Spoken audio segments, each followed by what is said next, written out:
দুপুর বন্ধুরা, দেখো আজকে কি রান্না হয়েছে। আজকে এই যে টমেটো দিয়ে মুসুর ডাল করেছি। টমেটো দিয়ে মুসুরের ডাল করেছি, সর্ষে আর শুকনো লঙ্কা ফোড়ন দিয়েছি, আর কাঁচা লঙ্কা চিড়ে দিয়েছি, দিয়ে এই যে টমেটো দিয়ে ডালটা করেছি। আর করেছি চিংড়ি মাছ দিয়ে, গাঁটি কচু দিয়ে, আলু দিয়ে তরকারি, জিরে তেজপাতা ফোড়ন দিয়ে, জিরে আদা লঙ্কা আর পেঁয়াজ কুচিয়ে দিয়েছি, দিয়ে এই কাটি কচুর তরকারিটা করেছি চিংড়ি মাছ দিয়ে।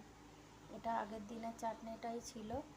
আর এখানে বেগুন ভেজে নিয়েছি আর কুঁদরি ভেজে নিয়েছি ডালের সাথে খাওয়ার জন্য। আর এই যে ভাত করে নিয়েছি, আর কিছু করিনি। তোমরা কে কী রান্না করলে বন্ধুরা কমেন্ট করে জানিও। শুভ দুপুর, সবাই ভালো থেকো, সুস্থ থেকো, ঠিক আছে? আর কি বলবো, সবাই সবার সাথে থেকো, লাইক কমেন্ট শেয়ার করো। আমার রান্না যদি ভালো লাগে আমার পাশে থেকো। শুভ দুপুর, সবাই ভালো থেকো, টাটা বাই।